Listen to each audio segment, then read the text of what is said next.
త్వరలో జూన్ 12 నుంచి స్కూల్స్ అన్నీ ఓపెన్ అవుతున్నాయి. కొత్త విద్యా సంవత్సరం స్టార్ట్ అయినందుకు విద్యార్థులందరికీ శుభాకాంక్షలు అండ్ టీచర్స్కి అందరికీ శుభాకాంక్షలు.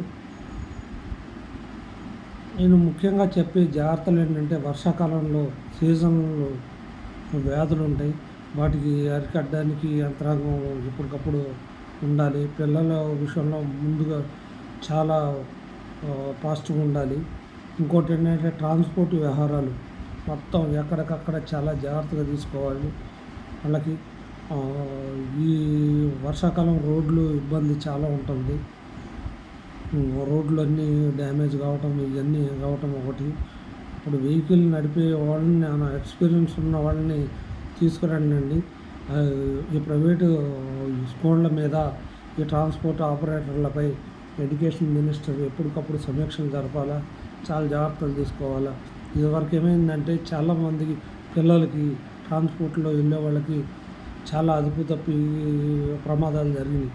కానీ ఈ విద్యా సంవత్సరంలో ముందుగా జాగ్రత్త ఎక్కడున్నా రాష్ట్రం వ్యాప్తంగా ప్రైవేట్ ట్రాన్స్పోర్ట్లో మీరు ఎక్స్పీరియన్స్ లేని డ్రైవర్లు మాత్రం అనుమతించొద్దండి. వాళ్ళని ఎప్పటికప్పుడు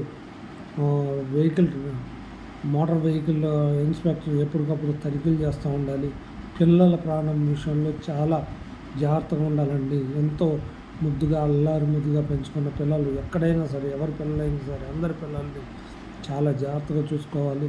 మెయిన్ రోడ్ల మీద ఈ ప్రైవేట్ ట్రాన్స్పోర్ట్లను మాత్రం గడువు తీరిన ట్రాన్స్పోర్ట్లను మాత్రం పెట్టద్దండి. అతిగా లోడ్ను కూడా ఎక్కువ లిమిట్నే పెట్టాలి.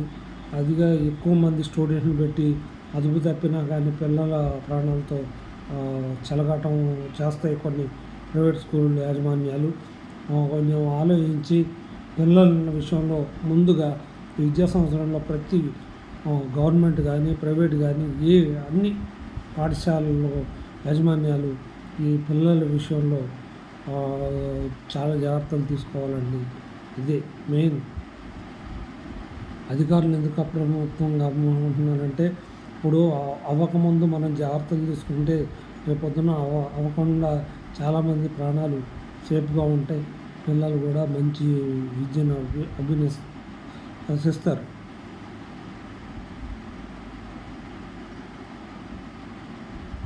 రోడ్లు భవనాల శాఖ కూడా ఇప్పటికప్పుడు సిబ్బంది కూడా అప్రమత్తంగా ఉండాలి. ఇప్పుడు వానాకాలం అసలే రోడ్లన్నీ డ్యామేజ్లు అవుతూ ఉంటాయి. ఇప్పుడే